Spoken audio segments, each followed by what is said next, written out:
out of a couple of 100,000 who come in. There was never a ban. The president ordered a review. Throughout the review process, which did take 6 months, brought in all of the relevant cabinet agencies and officials, a dozen meetings of the Deputies Committee, the Principals Committee, the major decision-making bodies. Throughout that entire time, Iraqis continued to come into the United States as refugees. There was never a ban. And the review process led to some added measures taken to make sure that we had the toughest, most stringent security possible. Because if you read that Washington Post fact check on the whole thing, I'll just read to you a couple sentences from an article contemporaneously back in 2011 that The Economist magazine reported. Immigration authorities soon began rechecking all Iraqi refugees in America, reportedly comparing fingerprints and other records with military and intelligence documents in dusty archives. About 1,000 soon-to-be immigrants in Iraq were told they would not be allowed to board flights already booked. Some were removed from planes. Thousands more Iraqi applicants had to restart the immigration process because their security clearances expired when the program stalled. Men must now pass 5 separate checks, women 4, and children 3. Is all that accurate? Yeah, that sounds accurate based on my recollection. But again, very important. There was no ban. We didn't stop the process. We slowed it down. We reviewed it. We made sure we had the toughest measures in place.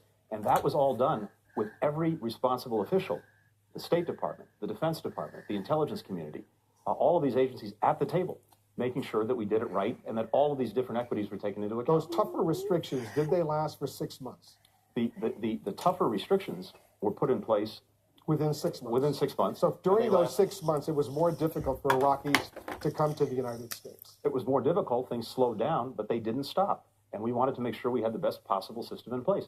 And we do. But again, it's really important for people to understand that if you're coming here as a refugee from Iraq, from Syria, from anywhere else, on balance, it's 2 years and sometimes even more to get into the United States. And you go through the most stringent verification and security possible. When the Trump administration now says the 7 countries listed there will be a temporary ban on those individual people from those countries coming to the United States, they also say those were the 7 countries listed as hotbed of potential terrorist attacks by the Obama administration. That's how they came up with those 7 countries. Is that true? Yeah, so what happened with those 7 countries, working with Congress, closely with Congress, is because of security concerns from those countries, they were removed from the so-called visa waiver program. That means that if you're part of that program, you can come to the United States without a visa and without the checks that go along with getting a visa. We, along with Congress, reinstituted the visa requirement, but we didn't stop people from coming from those countries.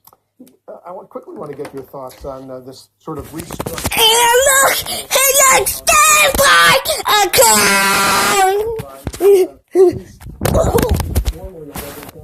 I know my shapes. He can't do. I know my shapes. I love the shapes he can't do. I know my shapes. I know the shapes he can't do. I love my shapes. A stalker, and it's over. A red tape.